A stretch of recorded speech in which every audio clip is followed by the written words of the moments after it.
we go, Teaching a Rockstar podcast. And this week, my guest is Dr. Toni Hull, one of my very favorite principals in the nation. And we got to have a quick chat out in Las Cruces, New Mexico. I was cutting through Las Cruces on my way to Alamogordo to speak this past August. And we got to spend some time together. And you know what, man? I always say it, but it is absolutely true. My very favorite thing, the best thing about my gig is I get to travel around the nation and hang out with the best and the brightest and the most creative, compassionate, passionate people on the planet. And Dr. Toni Hull is a great example of that, truly making a difference in the lives of her kids, her teachers, and her community. I hope you enjoy it. Here we go. All right, you ready? Ready. So,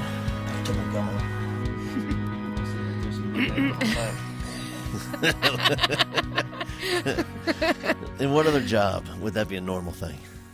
None. Exactly. Just here at school. Right. And it wouldn't faze me as a principal. That's the thing. That's nothing. That's the beauty of it. So, Dr. Toni Hull, we met a while back. How many years ago was it? I would say 7. I think you're right. I don't know, something like that. 7, because Yeah. I was in Deming. And and so it was like 7 years ago. And the thing is, you came to a Teaching a Rockstar event in El Paso, and that's when we used to do them there. And that's when like people like schools could afford to send teachers. It was back in the day when there's still money floating around. And it was a fun day. I still remember. That's where I met Jarrett Perry, who I'll see tomorrow in Alamogordo. And so I met so many cool people out of that deal. That's fun. And I just talked to a few of the teachers that remember that event, and they still talk about it. That's awesome. It's awesome. I love it. All right, and but here's what I want to talk to you about, because you are one of those principals that I have met that just really have a good understanding of school culture and establishing that vibe to the tribe, as we call it, where you can walk in. I always say, like, we can walk into a school and there's a feeling immediate when you walk in. And you're one of those people that like that's a focus, and you work on it and you try to figure it out. And so I'm Critical. excited. Yeah. Critical. That's like the number one focus that I have. It's everything, isn't it? It's everything. Because you can't do anything else without that. Right. All right. That's the foundation for your school. All right. Let's figure this out. So years ago, at what point did you decide, you know what, man, I want to be a teacher? Well, I want to be a teacher. Yeah. Holy cow. Okay, so, it's kind of interesting that we're here in front of these mics, because I really wanted to be on the radio. That was Oh, no. It's going to be a long afternoon. I wanted to be on the radio, and until I had this biology teacher in 10th grade, and he came in, and we didn't want to leave that room. We didn't want to leave the room, and it had nothing to do with the content, even though I did like that. It was about that teacher. He made that room feel like we were the most special people in his life. And even to the point where at the end of the semester, he would sign our books, like sign our little workbooks, as if he was like this amazing rock star teacher. Yeah. And he would sign our books, and we were all like, yay, he signed my book bag. He signed my book. That's awesome. And I thought, when I saw that, and I looked at the kids, I remember this one day where the bell rang, and I had lunch right afterwards. And we were all still in the room. And this is high school kids. And I thought, what are we doing? We're also here in science, and the bell rang for lunch, and no one's leaving. And I looked, and I kind of had one of those experiences where I looked at him, I looked at the kids, and I said, I want to be that guy. I want to do that. I want to influence kids that way. And that was it. Yeah. That was it. Then I was on that trajectory. Nothing could change. And so when you left high school to go to college, did you start as an education major? Yep. Because of him, Dr. Druger. Actually, I have a picture of him right over there in my office. Really? Yeah. Yep. And he, I thought, that's what I want to do. And and I went to school, and I went for science education because he taught science, not necessarily. I mean, I liked it, but whatever. If he taught math, I would have probably been a math teacher. Yeah. I love it. That's the thing that having that passion for your content area is huge, and that's such a rare find. Is that professional in the classroom that they love teaching, have a passion for education, a passion for influencing lives of people, and a passion for the content area, all wrapped up in the same person. It was crazy. It's magical. Like when you get that recipe, it's an amazing experience for everybody in that classroom. I still have that workbook that he signed. Really? I still have it. You're a super fan. I love it. And so you went to college, and then at any point in college, did you have the principal thing in mind yet? No. Okay. All right. Never. Because some people start out knowing that they want to be a principal. Really? Yeah. No. Nah. Not even when I was teaching. Mm-mm. Okay. All right. Let's get into this. So you student teach. You get a first job. How was your first year as a teacher? It was crazy because actually I taught middle school, and I remember in student teaching I was crying like every night because I taught middle school, and I thought I'm never taking a middle school job. And then what did I take? A middle school job. So it was tough, but I had some great mentor teachers that helped me out, and so I think that's what saved it. It's just that I think was too focused on the content, less on the kids, about making that relationship. And that's where I really started thinking it's all about that classroom culture. Yeah. And that was my focus. Once I got it clicked, and I thought, okay, I'm teaching them science, but really it's so much more than I'm teaching them. That's not science. Right. And that's what you have to focus on. When I did that, that's when it shifted. I created a classroom culture where we had like our own little reward system. We had our own culture of like teams in my classroom. And until I did that, it was rough. That was all in your first year. First year. That's a huge first year. Well, I had some great mentors. Yeah. I mean, I had this one mentor and he was the kind of teacher that you just heard noises going on next door and thought, what is he doing over there? And I want to know. And so I would just go and watch him. And he just did these wild, wacky things, and the kids loved him. And I would ask the kids, what is he doing over there? And they would tell me, and then I'd go talk to him, and he helped me come out of my shell and say, you can do that. You can be fun. You don't have to be so serious all the time. Right. Dr. Scientist. That's right. So that's what made it great. Yeah. Learning from those people. And that first school that you were at, the middle school, how long were you there? 14 years. Yeah, in New York, upstate New York, in the Catskills. 14 years. Yes. All right. And so so you were embedded in the community. Oh, yeah. I was the 7th grade science teacher. All right. Everybody. Everyone had me. All right. So you had kids in the middle school, and then they were still in the community in their 20s. Oh, yeah. I would go eat in a restaurant. I'd see them. All right. A lot of times they'd apologize for how they treated me. But, yeah. Right. And so, all right. So at what point, at any point in these 14 years at that first school, did you think, you know what, I might want to run this school? No, I didn't. Still nothing. I still didn't. But I did think, hey, I think I might want to teach other teachers how to do some of these things that I'm doing, because I saw my colleagues struggling. And so then I did start doing some workshops and things like that at the National Science Teachers Convention, things like that, and at my school. But never did I say I wanted to run the building. No, not yet. I want all the keys. No, I didn't. No. Right. And so with your workshops that you were doing, the teacher training and professional development, was it a science-based thing, or were you doing classroom culture? And it started off as science, but then I went into classroom culture and like classroom leadership, and showing teachers that they need to be the leader in their classroom and teach kids how to lead too. Sure. And so it was about leadership and also teacher morale, and helping them see that they can have fun and enjoy their job, because I saw a lot of teachers leaving that were friends of mine to do other things. And I thought, no, like, you're a great teacher. What's the problem? But they would tell me. And actually, 7 years into teaching, I had a moment where I thought, I can't do this anymore. And so I had the applications out to become like a PA and to go to med school. And I thought, this is, they're taking the joy away from teaching. And I want to be about the kids when it became about paperwork and about those things that I don't see as very important. And so that is what clicked with me. And I thought, I really don't want to leave. Sure. But how can I not only help myself, but also help other teachers? Yeah. And that's why I went into helping them in professional development. You know, I think there's something to be said for, you know, one thing I felt like I was pretty good at is giving the perception of I was doing all the paperwork and all, you know, and so it really looked, yeah. So, because I wanted to get to the teaching part, Right. you know? Yeah. So all the other stuff that really didn't contribute, and, you know, I mean, I love data too, but if we're not going to use it and we're not tracking correctly, then, you know, so for me, it was really about how can I perform, you know, that paperwork part of the job in such a way it gives the perception that I'm doing everything 100%. When it was that way, I can spend most of my time on focusing on what I need to be doing, which is working with the kids. The kids. Yeah. Exactly. I figured out how to do that too.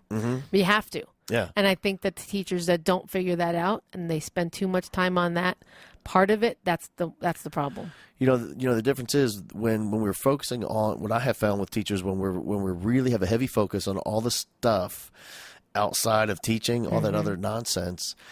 And I don't mean nonsense because some of it is valuable, Right. but the when we have such a heavy focus on that, it turns that job into a grind. Yes. And the grind people can hustle and grind, but they always get tired and eventually they wear down and they always burn out. Right. But when we focus on the kids and we can feel that passion, those are the teachers that they just don't burn out because they're constantly fueled with what drives them, which is connecting with kids and that passion for making a difference and being the one for their children in the classroom. And that's what I want to do as a principal. So that's I mean, you asked before about like where it clicked that I wanted to be a principal. It was when I came to New Mexico. And Hold on. You don't go from the Catskills to New Mexico. Let me tell you who in New York typically they're on the witness relocation. That's how they end up in New Mexico from New York. So I'm not sure how you can explain yourself out of this one. Well, okay. So my husband had a friend of the family that had come to New Mexico and loved it. Yeah. Beautiful. It's beautiful. And so we came out and visited. And I loved it. I thought it was beautiful. And I thought, it's nice. No snow here. Right. For the most part. And so we came out and visited a few times, and then we just made a plan to move. We had recently gotten married, and we just wanted to start our life somewhere else. And you know what?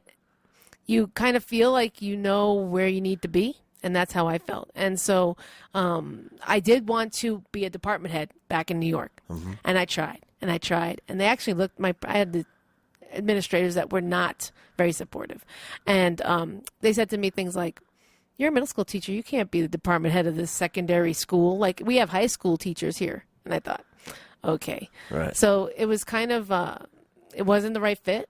And I thought, well, let's see if we can go somewhere else and see if the kids need me more. And right away I knew that they did.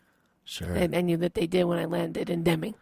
Deming, Yep. which is how far from here? Like an hour? An hour. Yeah, yeah. In the middle of nowhere. Right. And so did you live here in Las Cruces and drive to Deming? I did for 6 years. That's commitment. You got to want it.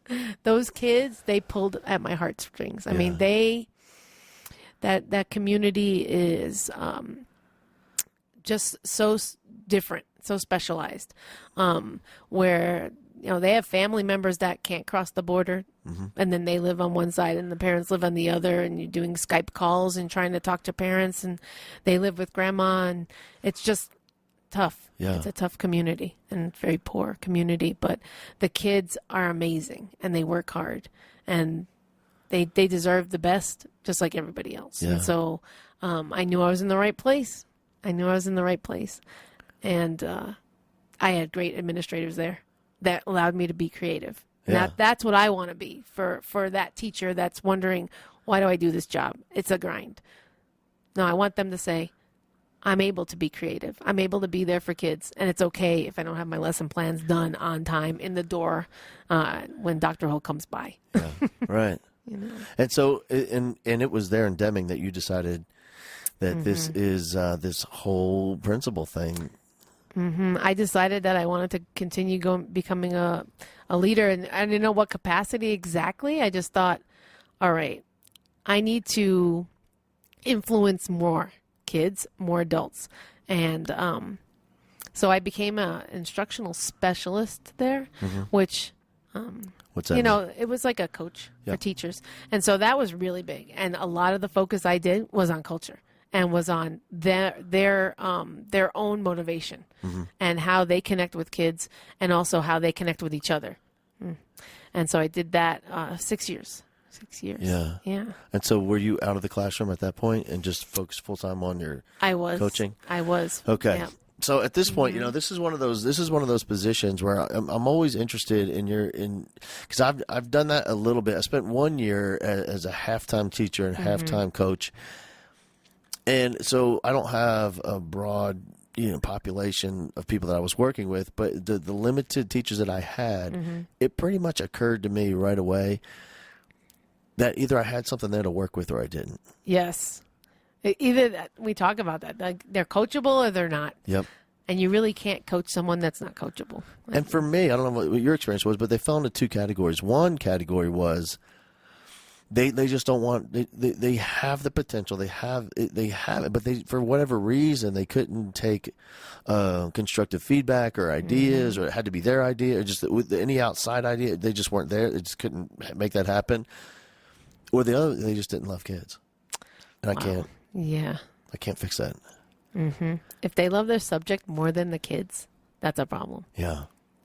That's why I always find it interesting when teachers go around and introduce themselves. Like, I teach math. It's like, well, we all teach kids. That's what we should say, actually. Right. Not that you teach math. I mean, math's your subject. That's great. I did find that. I did teach one class when I was an instructional specialist, so that kept me connected to the classroom, and I just feel like that's critical. I think that schools are making a mistake by not having their instructional specialists teach a class. And sometimes there's regulations against that. So that's unfortunate, but it's not the best model. Yeah. Because when I was connected, it was amazing. And so actually this year, as principal of Lynn Middle School, I'll be teaching a science class. Really? Yep, Nice. third period. And out of necessity, but also out of, I think that they need to see that principals are also, we're not perfect. We're vulnerable too. And you know what? Let's do this together. Yeah. I'm teaching that class when the rest of the science teachers are off.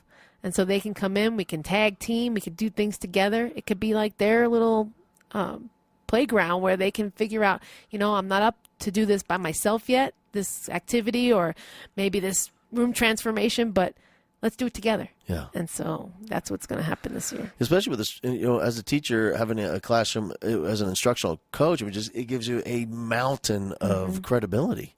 Oh, that's true too. Yeah, that's true. It's one of those things where, unless they see you do it, there's always going to be, well, she doesn't know. That was a long time ago. That was 6 years. Kids have changed in 6 years. Right. They have all kinds of crazy ideas, but if you're still in the trenches doing the thing with them, that's huge. Showing them that it's okay to make a mistake. Yeah. It's okay to then admit to it and let's talk about it, because that's how you learn. Right. And I think sometimes that teachers think that administrators come in and if they see them do one thing that's incorrect, they won't admit to it or they don't want to share that. No, they need to. Yeah. I mean. And then as the instructional coach, you thought at some point you want to take the next step. Yes. Because I thought about, I had some great administrators. So I guess it always goes by those influential people in my life. And I had an administrator, a principal, that was kind of what the opposite of what you would think a principal is, because I think they get a bad rep. And, it's like the dark side and things like that. But this principal made instruction first, kids first, and knew how to have fun. And I thought, wow, you can do it. Because my view of administrators was always negative in New York. And so when I saw that, I thought, wow, I could be that person that kind of is the catalyst for my campus, is a catalyst and gets kids and teachers and staff excited and creates that environment where they can thrive. Yeah. And so who was that person? It actually is Mr. Hawkes, and he is the deputy superintendent of the Las Cruces Public School right now.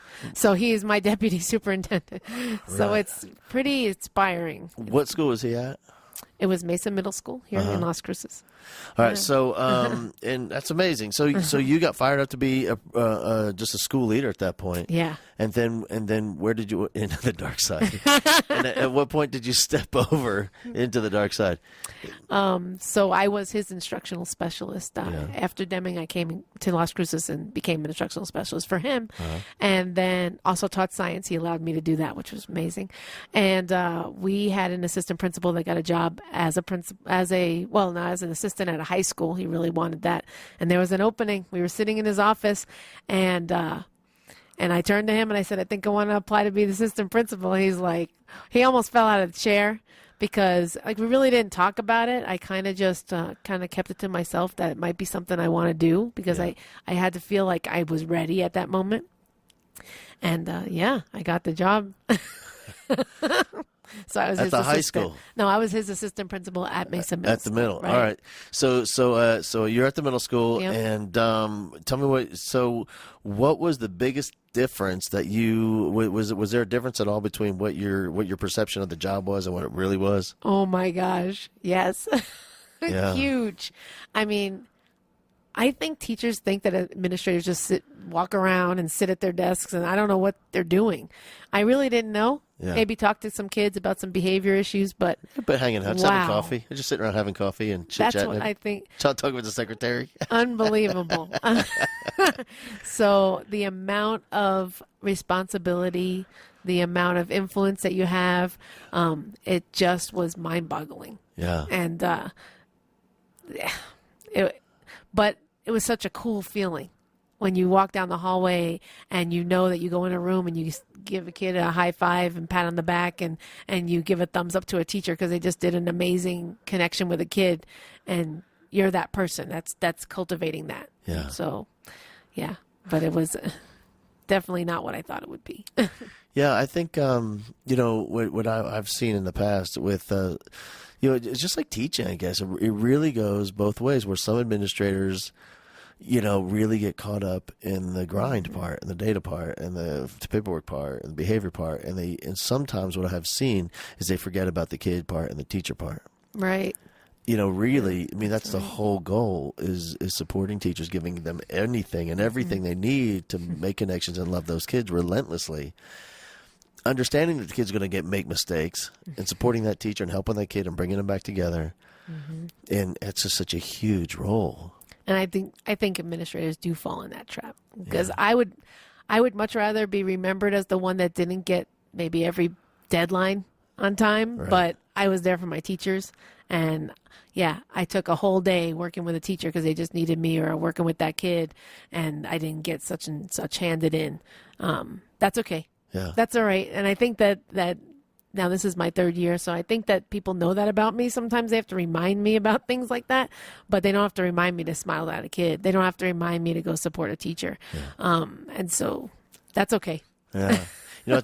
It's funny listening to her talk about wondering, before you became the assistant principal, what do those people do? And because it's so true. I can remember being a teacher, and it was a large high school, huge high school, thousands of kids, and on the balcony, we would look over, and in the morning they'd have where these APs would huddle up. And I had first period off, so after they got everybody in the class, they would come back and kind of huddle up. There's 8, 9 APs, and then there's your associate principal and assistants and the principal, and they're all there. There's a big group of them, and they're just hanging out, having coffee and chit chatting, and I get it. That's part of. They're about to, I get it. But standing above it used to make us so mad. Look at them down there, drinking their coffee. We're working. Yeah, and the other thing that would bother teachers, it's so silly looking back on it, but it was such a big thing back then.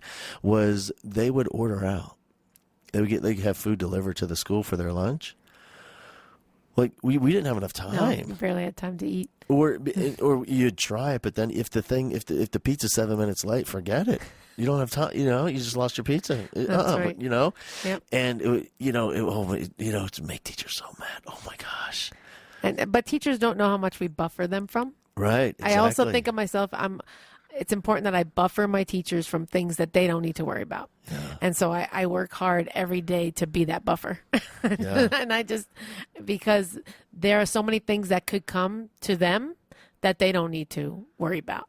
And I want them to teach. I want them to go in the room and teach kids and connect with kids and not worry about little things that I can take care of for them or my admin team can take care of for them. So, Yeah. yeah. It's parents. Oh, yeah. We're the biggest parent buffer ever. Yeah. I was told at one point, they said, if you knew how much manpower it took to shield you, me specifically, from parents. Yeah. Oh, you specifically? Yeah. You know, but that's a full-time job right there. Right? Yeah, they need to hire somebody from outside the district, and you know, but I love that. I love that. You know, there's this whole hidden side to administration that teachers have absolutely no idea. They have no idea. Sometimes I think it would help though if they knew. they spent a day. I think that would be cool because I still to this as principal, and then going from assistant to principal. Right. That's another exponential leap of responsibility and the amount that you have going on in your mind, on your plate, in your to-do list that teachers don't know either. Yeah. They kind of just see, all the principals up there. Well, yeah, I understand. But right. when the buck stops with you, it's even bigger. And but that's awesome because the responsibility of it and just being able to be that person for the kids is and for them is amazing. But they don't know, and I think that's a valid point. I think we need to bring them in, maybe have them shadow us one day. Yeah, or switch places for a day. Switch places. Want to switch with me? Right. I'll go in your classroom. I'll go have fun with your kids. Who wants some of this? Right.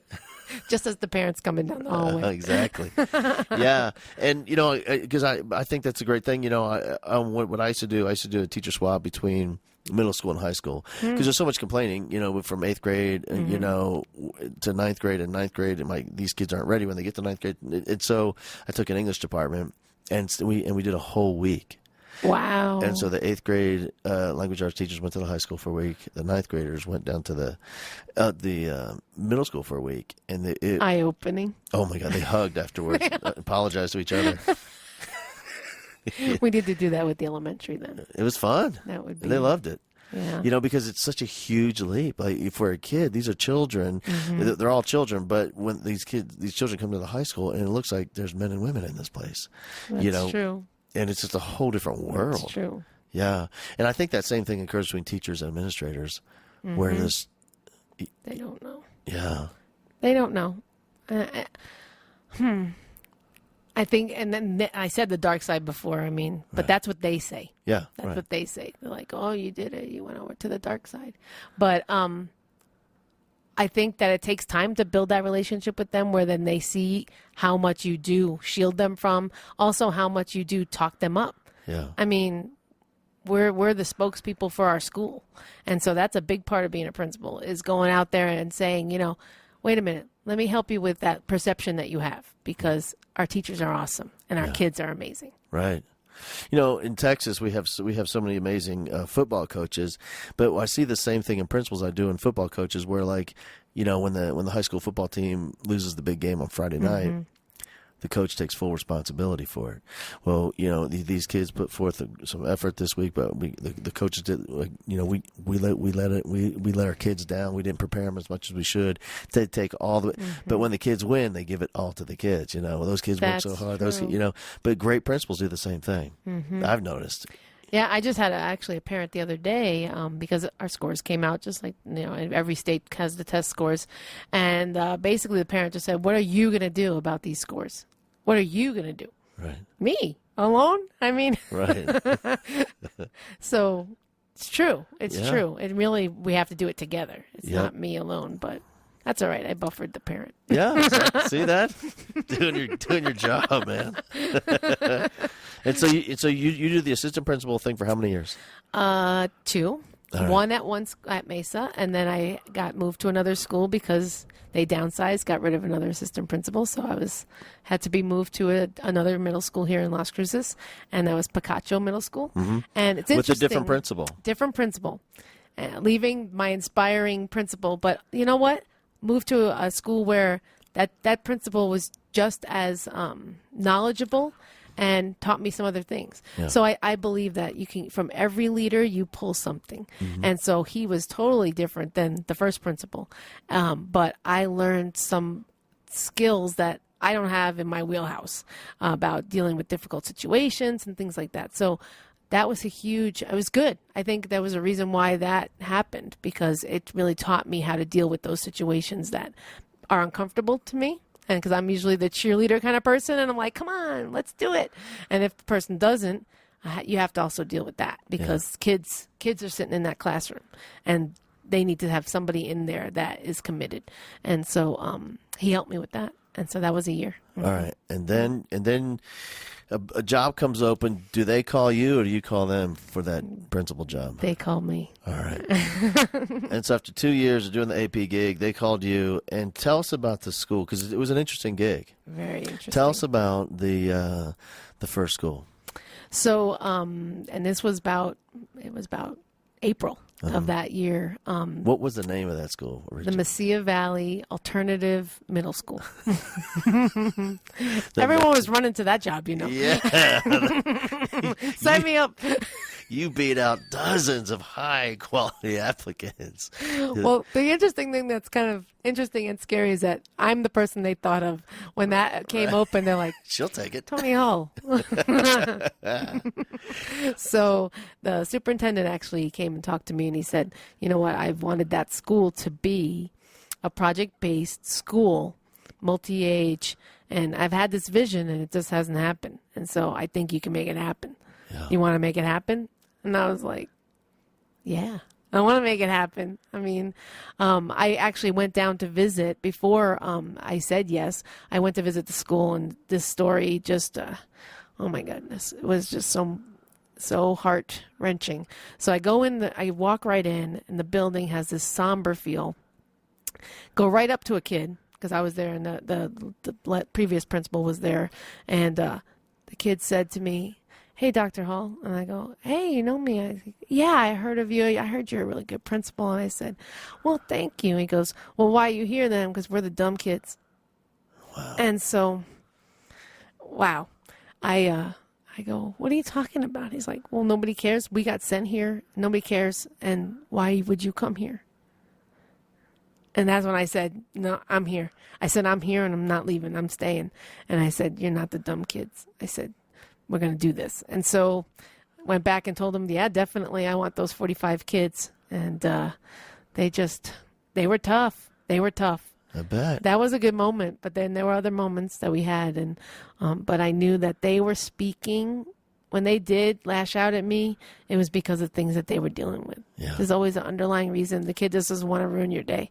And those kids were dealing with so many situations in their life that I can't even imagine. And we were there for them for those 2 months, and then, and then decided that they need something better than being called the alternative middle school. That's like being called the jail. Yeah, It's that's like pretty much how they saw it. Junior high jail. Yeah, and they wore it as a badge of honor. Yeah. Unfortunately, because that's what they felt like they were good at, being bad. So this is the Mesilla Valley Alternative Middle School. And then after a couple of months, you decide to change the name, rebrand this thing. We needed to rebrand, and it's interesting because I didn't really realize you could do that. I mean, I know you could do it. I just thought it would be more of a process. But the interim superintendent at the time said, "Do you like the name of your school?" And I said, "No, no, sir." He goes, "Well, what would you call it?" And I said, I don't know. I said, but not alternative.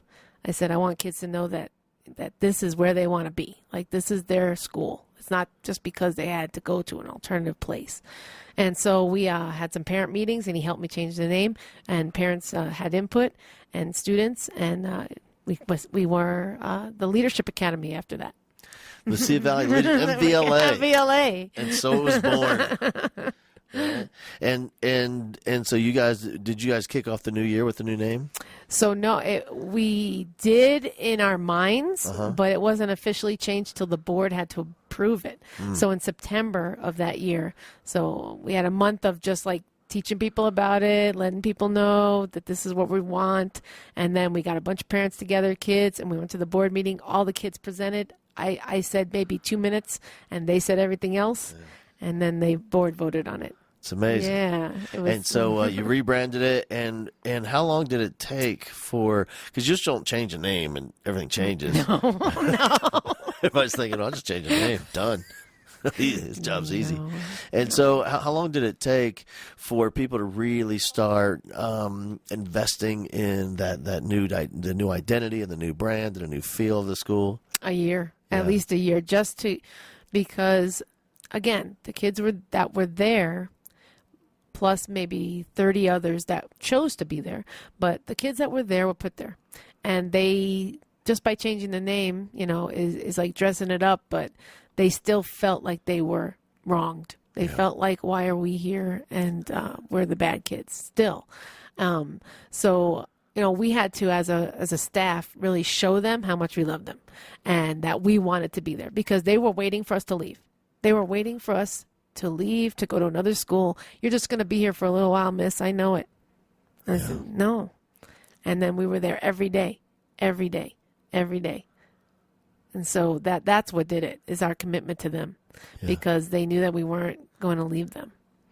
For those kind of kids, it's been my experience that, not just in school, but also at home. In school, they were the kids that were sent out of the room, and they're the kids that sent to the office. And each time we do that, they were sent out of the school that they were at. And then it builds up, and they're abandoned. Really, it's kind of like a reverse abandonment, just banished from the room, and then eventually banished from the school, and oftentimes identically at home.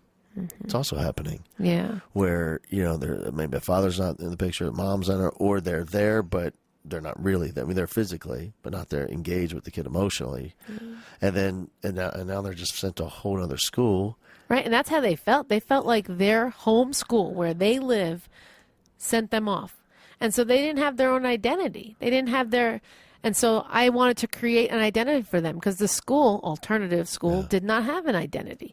Like we didn't have a mascot. It's like, what are you a part of? Yeah. You're all just kind of in this pool together, but you're not together.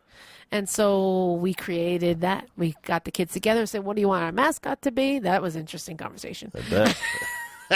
We went to a variety of things.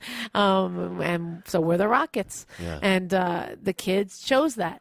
The kids said, Rockets are strong. It's like you're going to shoot for the stars. And so, but then they were part of something together. It wasn't like, oh, I used to go to such and such school. That's me. No, I go to this school and I choose to go here. And so, then we doubled our enrollment to 100 kids. All right, so you started, because I don't want people to think that you doubled it because more kids are getting sent to the alternative. No. No, gosh. Right. No. Because everything changes at this point. Everything changed. Instead of kids having to go there. Right. They want to go there. Yeah. So, so what happened was we went and recruited. So I did like a tour, and so I went to each elementary school and I showed them what we were doing, and we danced, we listened to music. I talked about our program and how it's so different and very free flowing and very fun. Yeah. And kids would sign up and they wanted to schedule an interview, and they applied. Which they actually, that's part of the process that they feel is really, makes them feel important. They're like, I'm applying to a school, and I got in. Yeah. I was selected. Yep. It's awesome. It's chosen to go here. Yeah. The chosen it's few. my choice. Yeah. I love it. And then, so you also started integrating some other things to get these kids more connected. Yes. Because I think that, that is the big when we have those kinds of kids all together in one place, there has to be multiple ways that we get them connected, not just teacher to student, but also in the classroom as a family, kids connected to kids. And so what were some of the first things that you did there? So we instituted a house system. And so we took the kids and I got a wheel, and I just, like a carnival wheel, and the kids would spin the wheel, and we created we had just 4 pods at the time. And we didn't even have names for it. The kids thought of the names of the houses. And we said, you're going to be in this group. It's kind of like your little homeroom or advisory, I guess, that a lot of middle schools have. And at first, they didn't really get it. They were just like, okay. And then what we did was we let them pick a name. We had them pick a color, a name. Some of them even have a mascot. They just bonded by the fact that they spun the wheel and they're all in the same room. But the commonality is that now we're all a family. This is our little family. We're House Nova. And this is what we're about. Then they created mottos. They created chants. They created dance moves. And each week we would work on this. I mean, you have to be really mindful of it and say, all right, this week, guys, I want you to come up with your motto. And the kids actually worked together on it. And it was just like a family where they didn't all agree, but they wouldn't leave their house. If I talk to a kid and ask them now, they wouldn't leave their house even if they don't get along with so-and-so because it's like their family. And then each week we do principals challenges where I throw out a challenge to them for that house and they compete against each other. And they love that. Like that. For points. For points. Yeah. For points. And then the funny thing is, a lot of times it's not even a tangible. It's just like you get some points on the board. It's bragging rights. Yeah. Right. And the teachers get into it too. And they definitely like to pick on each other and in the houses. You know, so, in a good way. That's the funny thing of all the schools I visit that have the instituted the house system. It is the most shocking thing for me was how into it the teachers get. They get into it. They don't play. Like No. They really want to win. No, House Audaz was the winning house last year at the end of the year, and he's already starting. Mr. Blaze at MVLA. He's already starting when the kids come in. Like, hope you go get in my house. There you go. Yeah. So he's always trying to recruit. I'm like, you don't recruit. You spin the wheel. That's it. You don't get to recruit.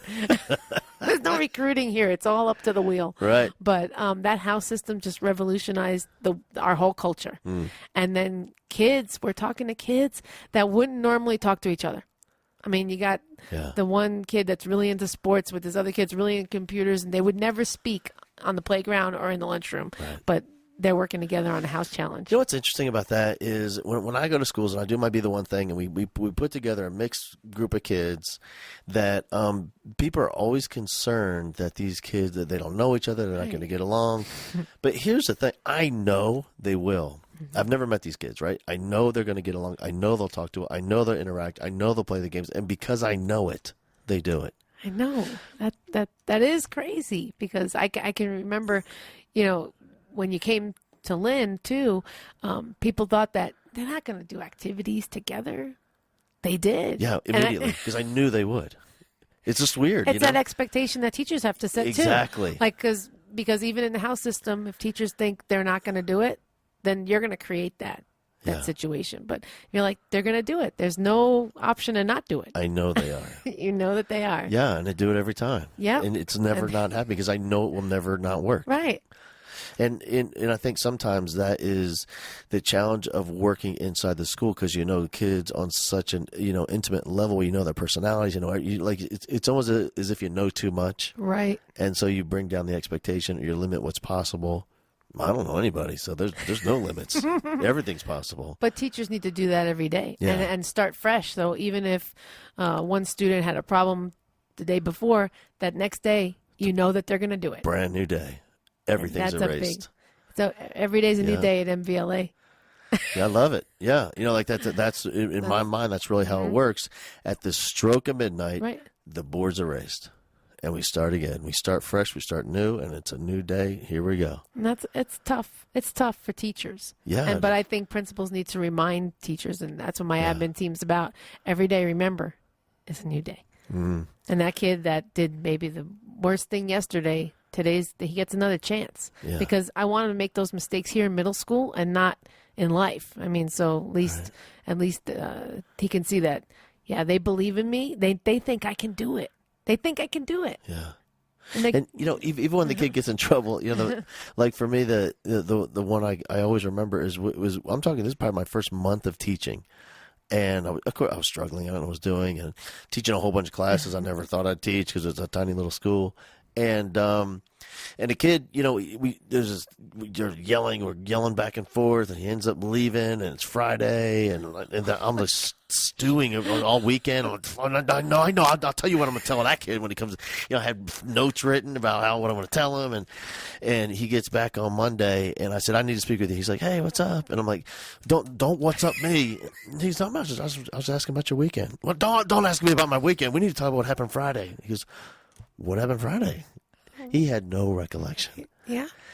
And for him, the day was new. But for me, I spent the weekend marinating in the anger, And I realized, what am I doing? Mm-hmm. And I think a lot of times, that's the only reason I need now, because of that one experience, to start fresh. Because they are. They do. They don't care. The kids are They're not resilient. thinking about what. No, they're not. They're enjoying their weekend. Yeah. I guarantee that the kid not think one time about me. Mm-hmm. And whatever. He was completely unaware. And when he said, he goes, oh, man, I didn't know. I'm sorry. What? Wow. No, I know. I think we all have a story like that. Yeah. We all have a story like that. Because kids, I think they do the same. They do what we want to do for them, is that they like, hey, how you doing today? And I've done that before too. And teachers do it, and they have to know, come on, let's start fresh. Everybody. Yeah. Everybody. But I can do the same thing with a teacher. Right. I mean, I think some administrators do have a problem with that as well. Like if a teacher disappoints in a way, and then you can't rely on that teacher. No, I'm going to ask that teacher again. Hey, can you take care of this for me? Can you help me out with this? Because I believe you could do it. And I think that teachers need that too. And we don't do it as much. I believe it. When we find out those teachers that really aren't invested into the culture or the change or the transformation or the revolution or whatever's happening, oftentimes, I don't think we have invested in them or give them an opportunity to invest. Right. They just don't know how to do it or how to plug in. And I think that's where we find the ways to plug them in and give them an opportunity. And if they don't, if they disappoint again, just like kids, we give them another opportunity to be great. Mm-hmm. That's a good point, because sometimes, if a lot of administrators are the kind of person that we always were proactive and plugged in, but there are teachers that don't know how to do that. And so I need to then reflect and say, how can I plug you in? How can I keep asking? And how can I invite you? That's the word I'm using this year, is I invite you. I invite you to be a part of this. I invite you to be a part of that. And I think that invitational language is going to help a lot. I think so. Yeah. And, and the truth is, I think as some of them, and it's just a personality thing. It's just, they're not bad. They just need to see it before they believe it. That's true too. They really have to see it, and then maybe see it again, and maybe 3 times. Okay, now I believe it. Now I'm in, and that's okay. Yeah, that's okay. Everyone can participate at the level that they're ready for. Yeah. Especially this year, which is going to be another kind of transitional year for us. All right, we're jumping ahead. Let's get back to MVLA. And so the house system. Here's what I always tell people about that is. The biggest concern that I hear in education from a lot of people is those kids that slip through the cracks. Mm-hmm. That house system solves that. Right, it does. If you do it right, it really does. Mm-hmm. I've just seen kids that they didn't speak. I mean, they did not speak to anyone, teachers. They just were kind of just there in the classroom, getting by, doing whatever they needed to do. But then now they are connected with kids, and they made friends, and the parents say, wow, they were homeschooled before MVLA, and now what? They're talking to these friends and going to their houses, and they can't wait to get to school even when they're sick. Yep. And it's because of that. And then here's the other thing is I always tell people is the number one determining factor I've seen who kids are successful at school is that they're plugged in and connected to something. They're in the band, or they're in the dance team, or they're in the spirit team, or in the student council. They're involved, they're engaged. The house system plugs everybody in. It plugs everybody in. And regardless of what talents they have, everyone feels like they can contribute. And that's another piece. It's if you don't have those skills in sports or clubs and things, but everyone can contribute their perspective, be a part of a fun activity, and be a part of helping each other. Everyone can do that. Yep. So then kids feel like, wow, this is my family. Even though and they're learning life skills too. Things like disagreeing and how do we come to consensus? We're a team. How do we do that as a family? Yeah. And I think that's why we've seen such a drastic, just in a year, a change in kids and how much they speak to others, how they speak to others, how they then feel more confident. Sure. Yeah. It's amazing. And then you were at Mesilla Valley Leadership, MVLA Leadership Academy for a year. And you could feel the change. Mm-hmm. And then how long were you there total? 2 years. All right, 2 years. But so you're still almost 2 years. This is confusing because you're still here, but now there has moved to here. All right, so you're there for 2 years, and then the word comes down that all that you've created, all that you built, you've got these wacky teachers that are invested and loving it. They're doing room transformations. They're wearing crazy outfits. They're in the dance party. They are deeply invested, and then word comes down that you're moving to a new campus. Right. So you go to Lynn Middle School here in Las Cruces. Mm-hmm. All right. Now, what was that like to tell the MVLA? It was probably the hardest thing I had to do. Because, again, I felt like it was kind of like a deja vu of the last situation where this is what we believe. We've seen what you can do with MVLA. This is where we want you to be. And there are 700 and some kids that need you there. Yeah. Do you want to do it? And I thought, here we go again. How can I say no to 700 kids that need me? Yeah. But also say yes to the kids that I'm leaving behind at that campus, which was not here. And so I had to say yes. But to go into that faculty meeting and say, guys, this is what's happening. It was really hard. It was sad because I didn't want them to feel like I was leaving, but physically I was. Right. But because the plan was you're going to be a principal at 2 campuses. Yes. That was the plan. That's what happened for about 4 months, right. 5 months. Yeah.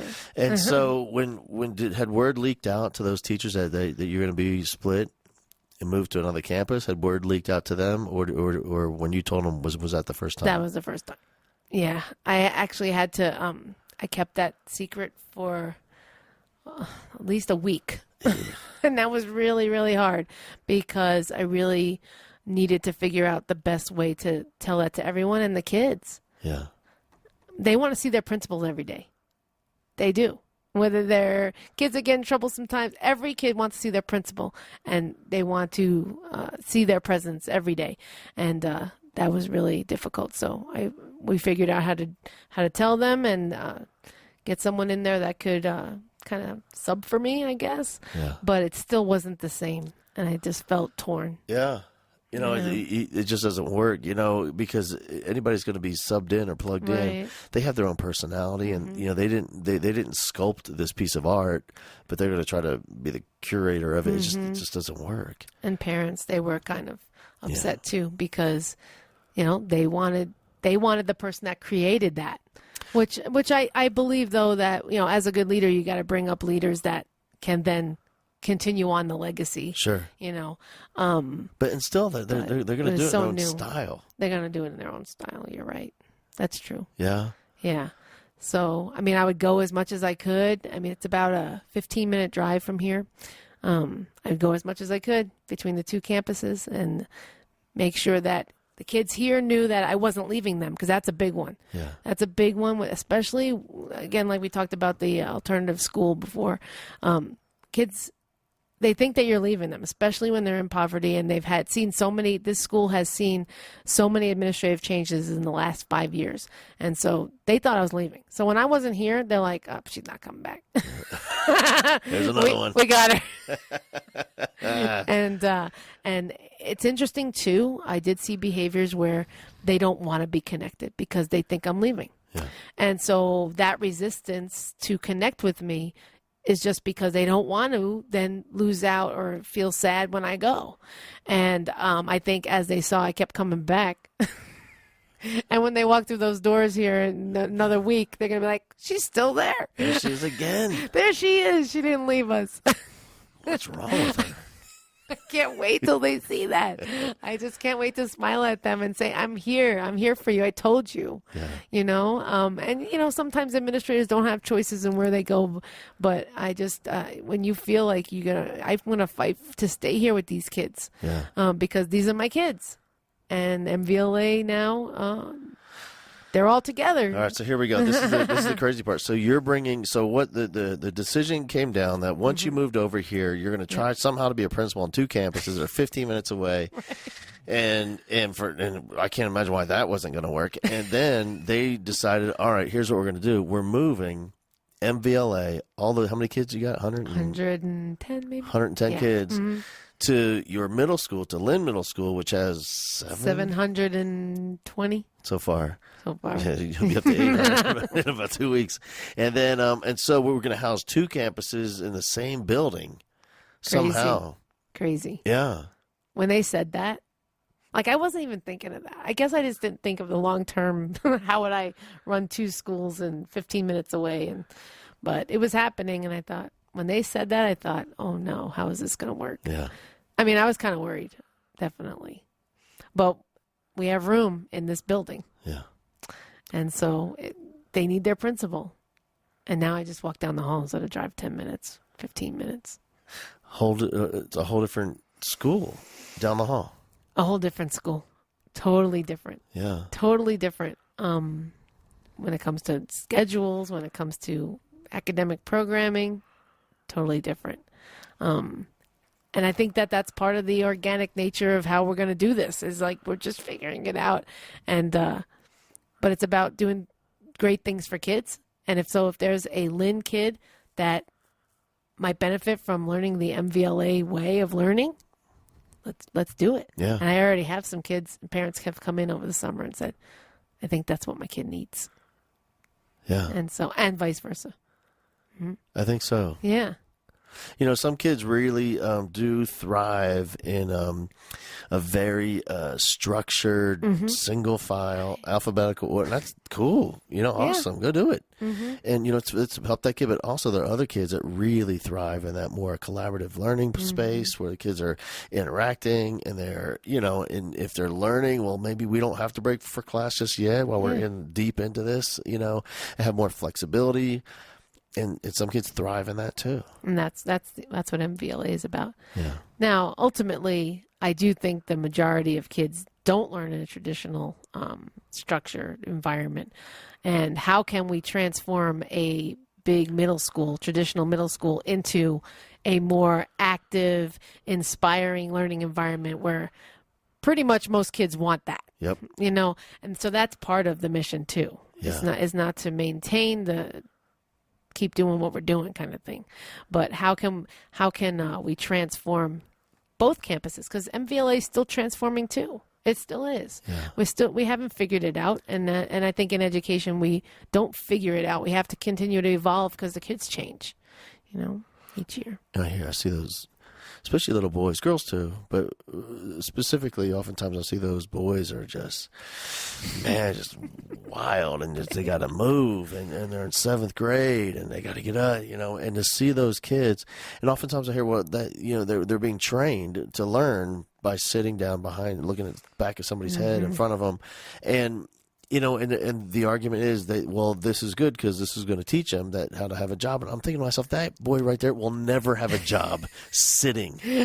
I assure you, he will never want a job where he has to sit all day. Well, and there's so many jobs now that people don't have to work in an office. Yeah. They're not working in an office. He could be on a beach in Hawaii somewhere, and that kid's writing a book or whatever he's doing. Right. Oh, yeah, definitely. So I think that argument of we have to have him sit, and that's not what we do at MVLA. But the thing is, I think teachers feel trapped by some of these old school rules, and they don't know how to break out of that box. Yeah. And so again, the principal has to be the one to say, it's okay. What do you want to try? What do you want to do differently? Let's try it. See if it works. But I'm finding that even when you say that to teachers who have been in a traditional structured environment, they don't know what that means. They don't know they don't know how to navigate that. And so that's been a challenge for me. Yeah. Because I was always the kind of person that's like, oh, yeah, okay. My principal would come in the room and I have a kid standing up on the table dressed as a tree. And I thought, this is science. Right. What's wrong with that? Nothing's wrong with that. Yeah. But that's just the way I think. And so, but I think it's inside of every teacher to be creative and really be passionate about what they're teaching. It's just how do they do that and feel like their job is safe or their, And especially, it's a new thing. A lot of teachers have never seen it. They didn't experience it. Right. What they experienced, and here's the other challenge is what they thrived at oftentimes was the structured environment where they enjoyed the rules. They wanted that kind of system in place. That Because felt they good. like school. Yep. And so the whole, a lesson needs to be engaging to them it is engaging. Right. I'm reading them. I'm taking notes. Right. I'm taking I'm notes talking, they're listening. Yeah, that's true. We do teach the way we learn a lot of times. But we have to know that we didn't have cell phones like they have now. Yeah. They have all the information they need in their pocket, most of them, or they can get to it.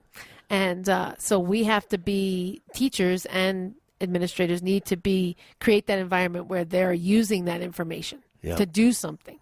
It's not about getting it. They don't need to get the information. They got it. Yep. It's about how do you use that then to do something amazing? Yeah. How do you have them create? Just go right to the top of Bloom's and just say, how do you get these kids to create something awesome out of what you just know about cells or whatever it is? That's the other thing. That's the piece. They don't even know anything about cells, but they can access it in 30 seconds 30 with a seconds. picture and a video and everything Right. else. That's the bizarre thing about education. Like even with my daughter, I was talking to her and her smart friends, and they'll all be seniors. And the weird thing is, they've been in school all these years. All of them right now could go to any college and sit down and take the final exam in classes for a fourth, fifth year senior in college. And if they had their phone and they could use their phone, they could pass it. So what's the point of the whole, you know what I mean? It's really interesting. I don't know what the point is. And I think that and I know that teachers get bogged down with they have to perform on a test that's actually assessing them in a way that's not what we're talking about here.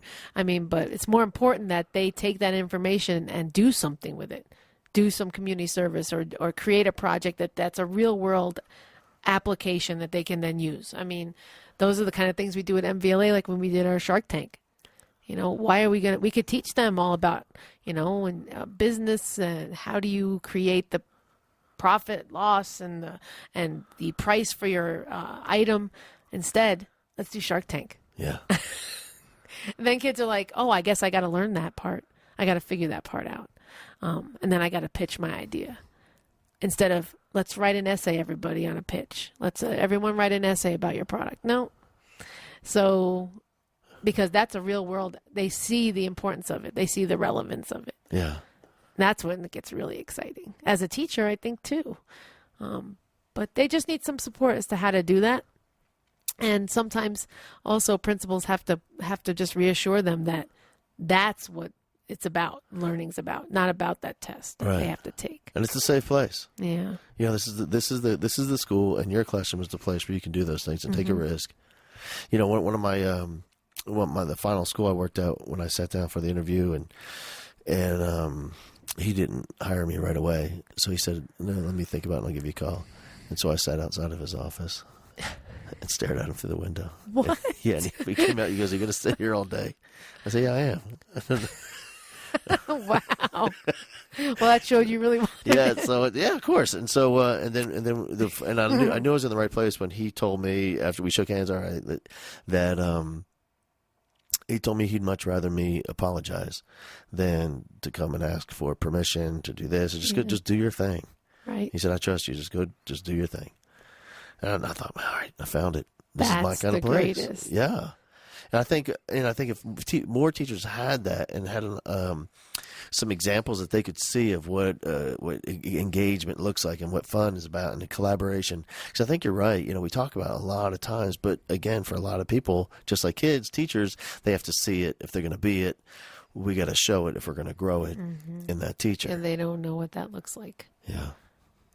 And so critical to have that kind of principal, to have a leader that says that. Go in your classroom and do it. And to ask for forgiveness later, that's better. Yeah. That's what I want them to do too. Yeah. Actually, it happened here. It happened here at Lynn. She they did an art mural in the cafeteria, and I was like, oh. Like, she's like, oh, I thought you said we could do it. I was like, well, I was still trying to get like approval, but you're good. You're fine. It's good. And it was amazing. Yeah. Apparently it's been approved. Yeah. And so you have two campuses in one building, and they are coming together. This is the first year, and it's two complete separate cultures, which is really interesting. Two complete different cultures. And so we're looking for ways to try to link them together. Yeah. Because they have to have some common campus culture. Not just their school culture, but we also want them to maintain their identities as different schools, because they are. They're not a program. They're a school. So it's about how do we then we went back to the house system. How do we take that house system now? And instead of just having MVLA have their houses and have it be separate, how do we say, okay, House Nova is going to have Lynn kids and MVLA kids learning together, doing these challenges together. Yeah. And so, yeah, we learn differently. We're in different learning programs, but then we come together and we all learn together when it comes to leadership skills and different social skills and teamwork. How do we do that together? So that's the plan. That's the plan. That's the plan in theory. It always sounds good in theory, doesn't it? Sounds great. It sounds great. So we're now planning school-wide connection activities. Yeah. Because we need that. And you are also known across the land for your big wow moments. How did you come up with that? This is kind of funny. Because it's ridiculous. This goes back to Mr. Hawkins. Okay, so back to Mr. Hawkins, the principal that just inspired me to be an administrator. And so I guess I say the word wow a lot. I don't know. He told me that because he would always make fun of me and say things like, wow. Sounds like Toni, wow. And so then I just thought we needed to do something really exciting to show the kids how much we appreciate them and want to start the year with a big wow. So that big, at the beginning of the year, we said, what can we do when they come back and be like, this is not like going to school. It's going to be something different this year. Like, it's not the alternative school anymore. And so we made the front of the building look like they were going into like a space lock, so like airlock kind of thing. I dressed up in a NASA suit, and the kids walked in. We definitely broke like every fire code and things like that, but asked for forgiveness. That's how I look at it too, right. from my supervisors. If you're not breaking a fire code, you're not having fun. That's what I know.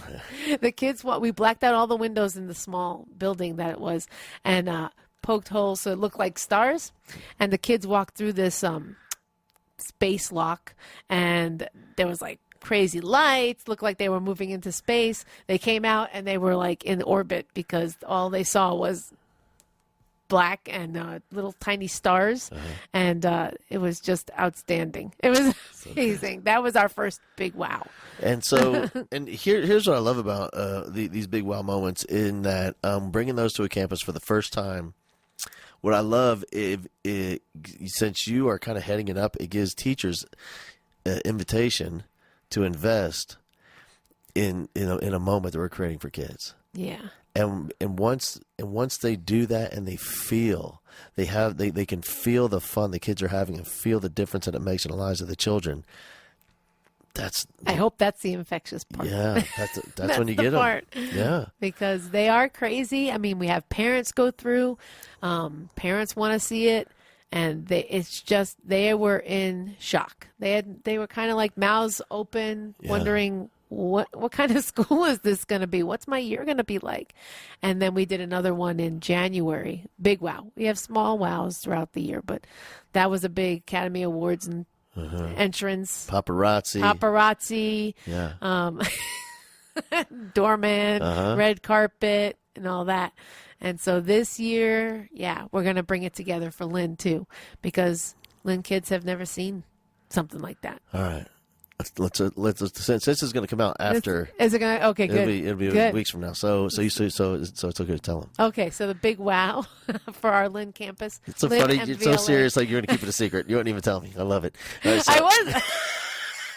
I wasn't going to tell you. So our theme is the greatest show. So when the kids come in, we're going to have the lobby look like a tent. And we're going to have stilt walkers out front. And Stilt walkers. we got a golf cart, so we're going to have one of the secretaries dressed as a clown. She's going to be in the golf cart riding around telling kids where they have to go. We're going to have everybody in the gym because we have a whole new admin team and we want to really spotlight the teachers.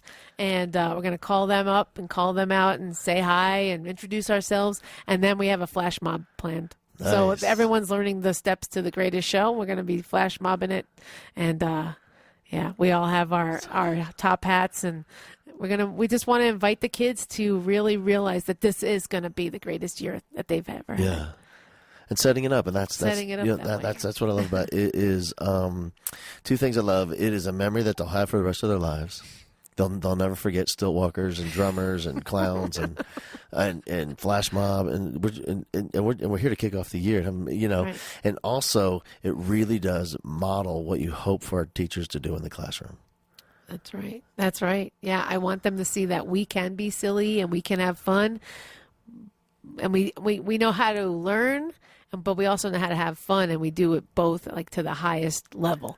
And hopefully they know that they can be creative. I already had one teacher mention something that they wanted to do in their classroom. So because of the theme that they know about. It's working. Yeah, so it's very exciting. It's very exciting. It's but there's a lot of unknowns too. But I know, just like you said, that kids always participate. They're going to be into it. They're going to be into it. I mean, who doesn't like a circus? I don't know. All that popcorn. Who complains about cotton candy? That's right. Yeah, I think it's an amazing year. This is, you know, when I was here last year, this is what I told you, and I still feel it even more to be true now, is that this is one of those places you can kind of feel that it's right. I mean, it's filling, and it's just about to tip over, and it's there. It's so prime for what you want to do and your kind of vision, and what you believe to be true about education and what's right for kids and teachers and the environment that needs to be in place for them to get what they really want and deserve, both teachers and kids. Man, I'm definitely feeling, I mean, when you were here and I saw those kids, that was my glimmer that it could happen. It was. I saw the kids working together, and then we did, right after you left, we did a principal's challenge, which I didn't think we were going to be ready for, but because you came, it really showed me that, okay, we're going to do this. And people were saying things like, this could go badly. I said, well, we're going to do it. It's going to work. It's going to work. And we did a principal's challenge with just some classrooms. I invited again teachers to be a part. They knocked it out of the park. And then kids that weren't a part, they were like, next time we got to be a part of that. Yep. So it was amazing. Yeah. Because kids will step up. They want to. Even though they act like they don't, they do. Yeah. They want it. They're kids. They're middle schoolers. And for so many of those kids, the greatest fear on the planet for them is being humiliated. Mm-hmm. They're scared out of their mind. And I get it. I totally get it.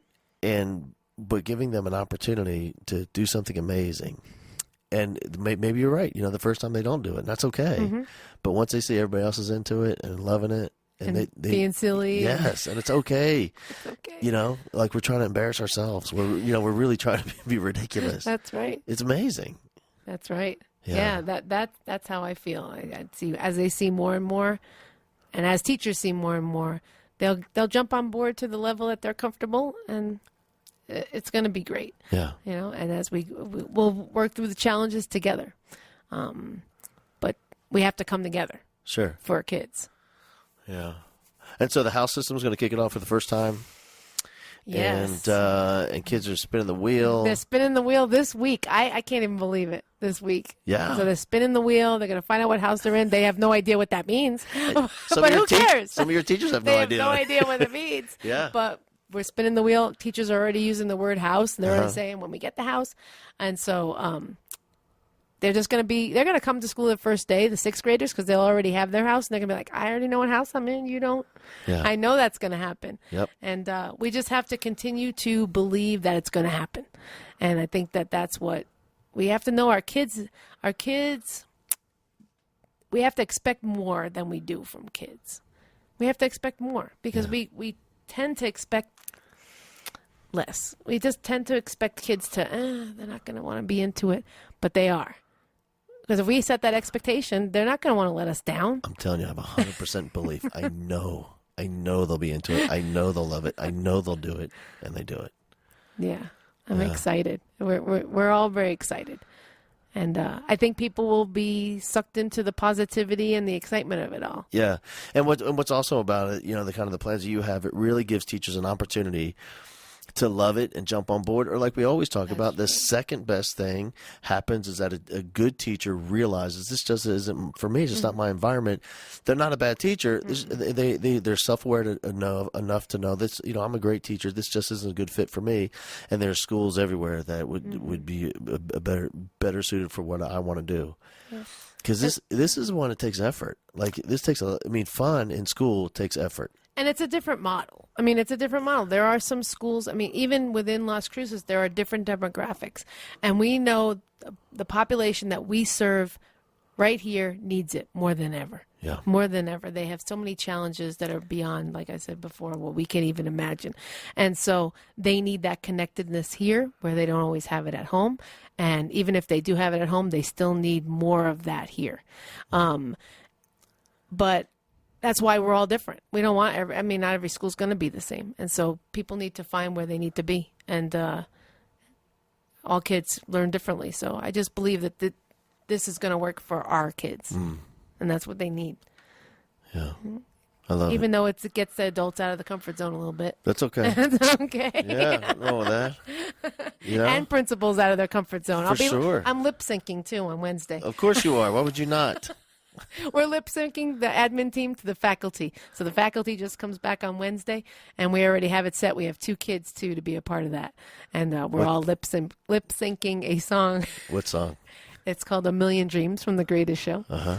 Yep. And you have your Because our kids have a million steps? dreams. Mm-hmm. Yeah, I'm still learning that. Oh, my God. And you have kids involved? And we have kids involved. And admin and faculty's going to love it. See, again, here's what I love about it is what I think you do such a good job is you model expectations, just like a good teacher does for their kids.